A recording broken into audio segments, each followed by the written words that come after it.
Hi, I'm Evan. I'm a fine artist and I'm going to be showing you the process through one of my paintings today. I've chosen an image of Ragnar Lothbrok from the History Channel's Vikings. If you'd like to check out more of my artwork, or buy printed copies, or even buy the original paintings seen in this video, you could find the link to my online store in the description box below. This video isn't meant to be a tutorial, seeing how I'm still learning, but rather a walkthrough of my process. This is the image I will be painting from. I displayed this on my iPad just off camera to use as my reference photo. I chose this image of Ragnar and a separate image of mountains as the background, and put them together in Photoshop. I feel that placing him up in snowy mountains is definitely appropriate for his character, and although I mostly focus on portraits, the mountains in the background will give me a chance to paint some landscape as well. Now, as you can see, I've already gone ahead and done the underpainting. Using raw sienna, I paint thick where it's dark and thin where it's light. Oh hey kitty! Once the underpainting is done, I start blocking in areas of dark and gradually paint midtones and highlights over top of it. It's important to note that you want to work from dark to light when painting over wet paint, and not the other way around, for reasons that have to do with the way paints mix.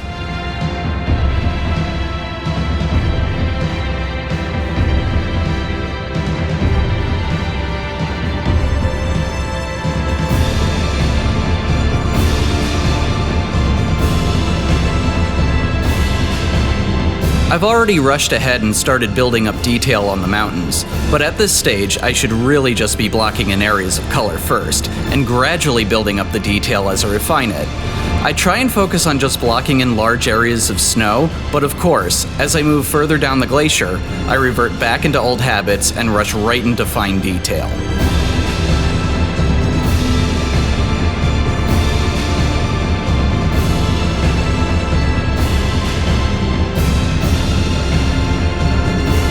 Looking at his shoulder pelt, there's a lot of fine detail here, but I start out by blocking in one large dark area and two smaller light areas. Once they are dry, I start building up the detail in the fur by filling in the darks in the light patches and filling in the lights in the dark patch. This creates a more gradual transition between the larger patches.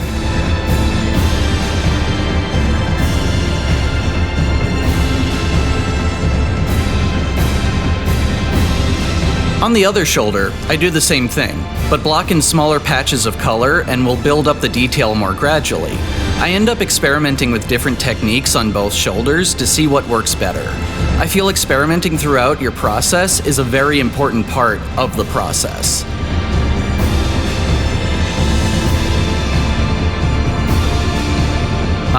Finally, the face, the most important part of any portrait. I start by picking out a set of fundamental tones and hues that construct the entire face and start filling them in. Now, I know what you're probably thinking. His face is really purple, and I was thinking that too as I was painting this. Now, his skin tone does have a kind of purplish hue to it, but I definitely overcompensated here. However, instead of remixing my paints and starting over, I decided to just roll with it, because this will give me a good foundation in which I can build warmer tones on top of. By adjusting his skin tones layer by layer instead of getting it right from the beginning, will make his skin tones more dynamic.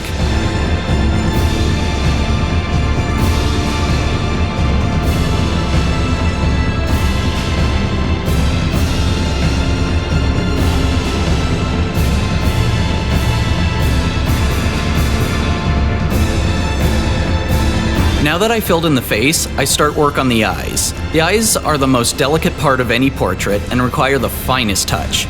I notice one of his pupils is high, so I adjust it by bringing it back down.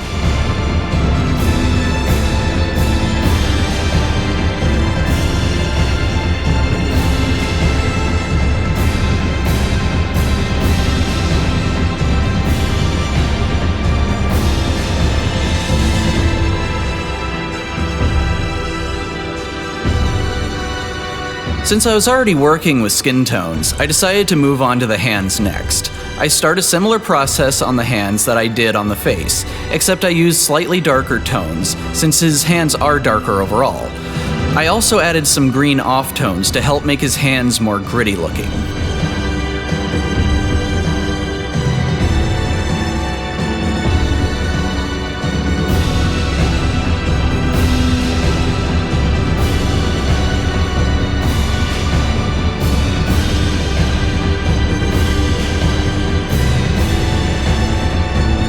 Now I move on to the bracer. I start by painting in the shadows and gradually build up to the highlights. I'm mostly working monochromatically here with green, but also add in some turquoise tones to make the hue more dynamic. I also pay close attention here to making the shadows fade off into the dark background to give it a chiaroscuro effect. This is probably the most straightforward part of the painting, but I'm really happy with how this part came out.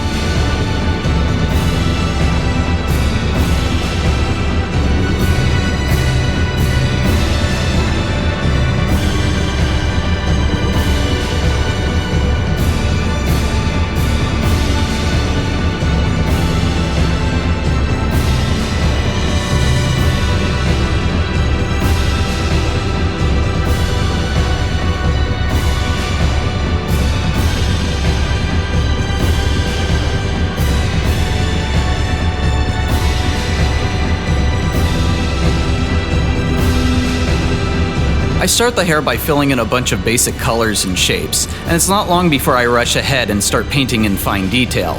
I catch myself and decide to move on to another part of the painting before I try to paint in every single last little strand of hair. The hair is very messy, and there's a lot of visual information here, so it's easy to get overwhelmed in fine detail too quickly. So I move on and will come back to this part later with a fresh mind's eye.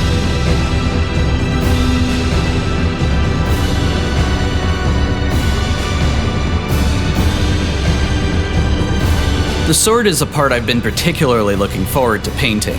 I actually didn't notice this until after I started the painting, but the fur on the blade isn't in front of the blade, but is actually a reflection on the blade itself. I hint at this by breaking the texture of the fur right on the edge of the blade. This creates a very subtle indication of the reflection without having to paint in the edge of the blade itself, which I feel would ruin the illusion.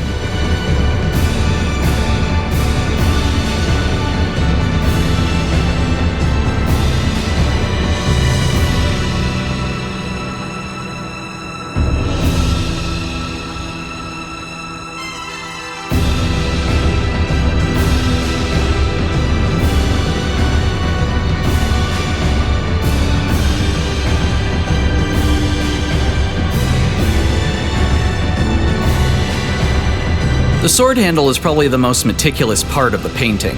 There's a lot of green reflected light on the surface of the metal, so I paint most of it green. However, I paint a bronzy warm color on the edges to indicate it's a metallic surface. Now, I know I've been saying, don't rush into detail right away, but since this is a man-made object and the features of man-made objects tend to be more logically composed, so I feel comfortable just going right into detail without building up the form first. I'd say that architectural or man-made features are the only instance it's okay to just go right into fine detail first, and I'm really happy with the way this handle turned out.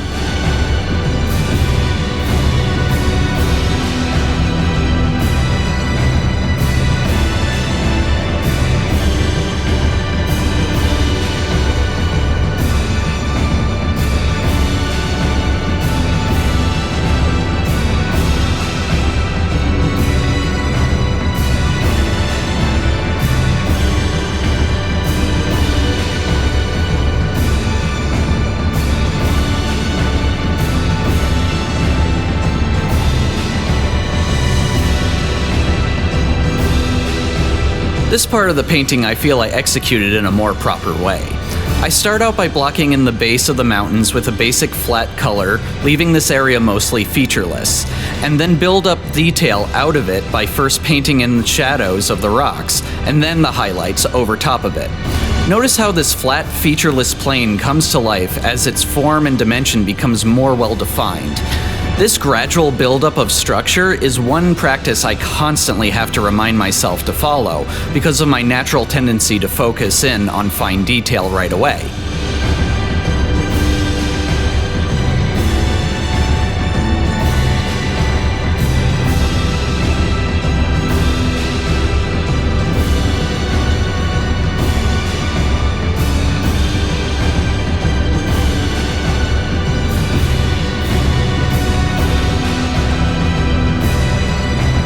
Now I have to say, these mountains have been driving me crazy. I put a lot of time and attention into them, and they still don't look quite the way I want them to. I feel like they are too visually confusing, where this giant mass of detail all blends into itself, kind of like army camo. So I take a different approach. I try not to paint the mountains by thinking what color and tone goes where on the canvas, and start thinking about them more structurally, as three-dimensional objects. I try and not only think more about the structural form that each mountain takes on, but also how they are positioned relative to each other in three-dimensional space. Once I make some adjustments, I feel they are a little more easy to visually understand.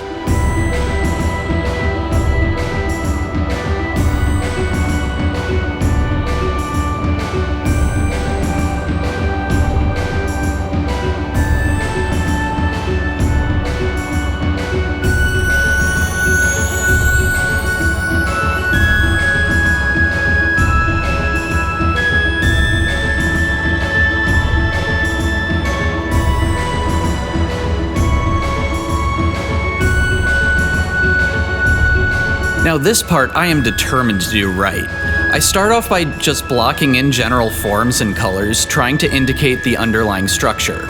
Once the entire section is filled in, I will then wait for it to dry and go back over it with finer detail. I feel I executed this section of the mountains far better than the rest of the landscape.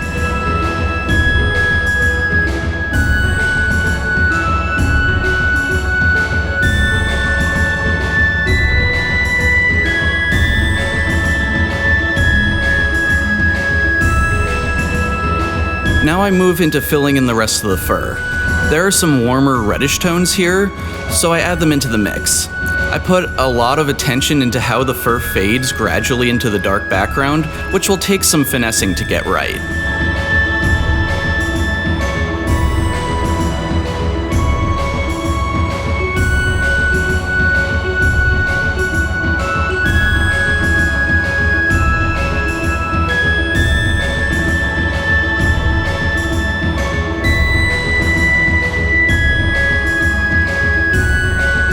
Oh hey, the kitty's back. Come here, kitty.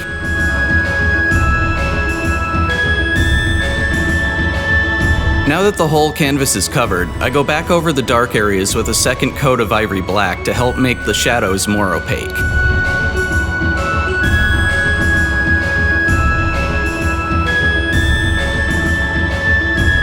Okay, kitty, you really gotta get down now.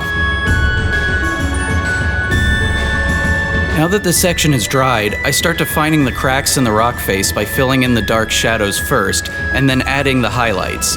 The paint underneath will help to act as the midtones. By building up the detail like this, I'm not only trying to define each crack and crevice in the rocks, but also trying to define the sense of depth to the overlying structure. I am much more satisfied with not only the way this part of the landscape came out, but also with how I executed it compared to the rest of the mountains.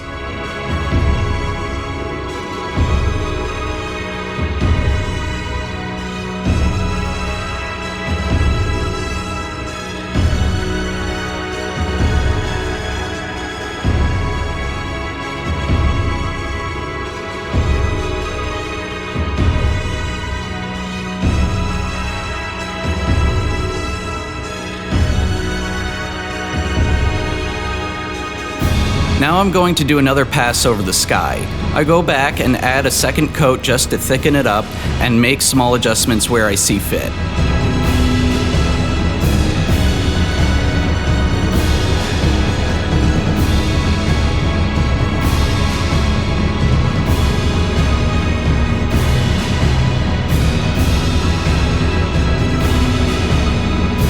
Going back to the hair, I start work on the detail.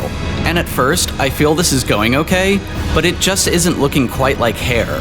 So after a lot of painstaking work, taking what I had learned from the landscape, I go back over it and block everything back in to make sure that I got the underlying structure nailed down first. If you move into detail with a poorly executed foundation, you will end up with a highly detailed but flat-looking area that doesn't have much depth. Making sure that you sculpt out the foundation first and then build the detail off of it is essential to making any image look realistic.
To finish off the fur, I decided to try out a new technique where I took an old brush, smashed up the bristles, and even chopped them up a little bit with a pair of scissors.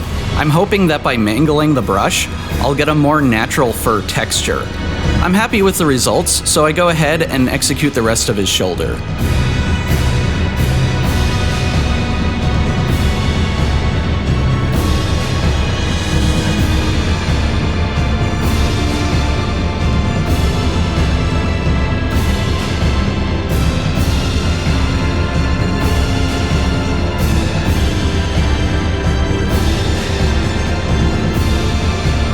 For the sake of making both shoulders match, I lightly go back over the other shoulder with the same mangled brush technique.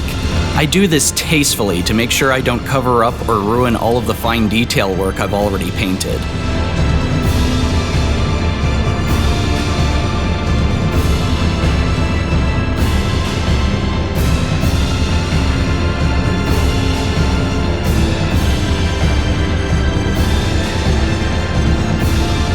I use the same brush for the detail in the hair. This way, I won't have to worry about painting in every single strand, and I feel the results are much more natural looking. Now it's time to start one of the final and most important steps, executing the detail on the face. Up until now, his skin has been relatively smooth and featureless. Now I'm going to start by painting in wrinkles, creases, folds, and imperfections in the skin. This is definitely my favorite part of the whole process, because this is when the face really starts to come to life. Using my finest tip brush, I start defining the wrinkles in his skin, mostly focusing on the area around his left hand temple, cheekbone, and eye socket, for this is a focal point at which the light is reflecting off of his face the most.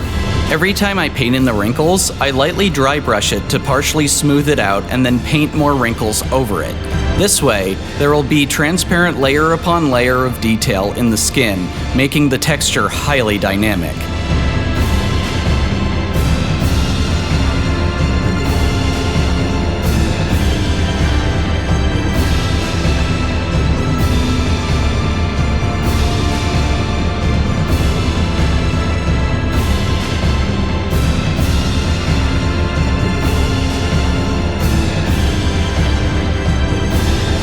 As I'm working on the lips, I notice they are a little lopsided, and will have to shift them over slightly to get them in the right place. This will take some finessing to get it just right.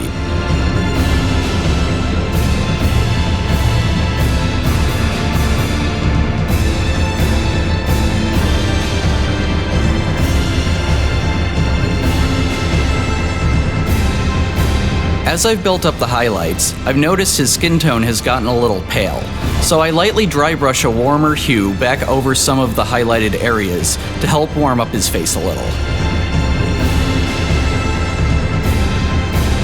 Now there's one part that has been bugging me for a while. One of his eyelids looks a little high, and it's making him look slightly cross-eyed. By carefully adjusting this, I feel as though his entire expression suddenly became more lifelike. I then go around the face, making touch-ups where I see fit, add in some detail work on his mustache, and start work on his beard using the same mangled brush.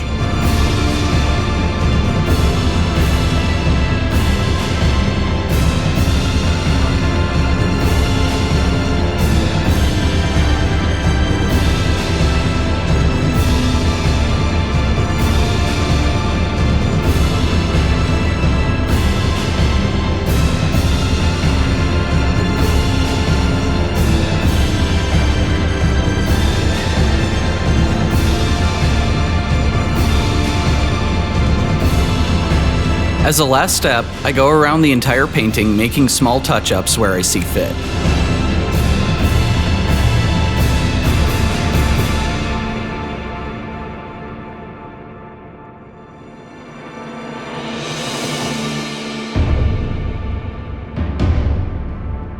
As I've said before, the original painting seen in this video is for sale on my online store, where you can also buy printed copies as well. It's also the place you can check out more of my artwork. The link is in the description. Please make sure to like this video and subscribe to my YouTube channel, and also to follow me on Instagram. Again, the link is in the description. Stay tuned for more videos, and thanks for watching.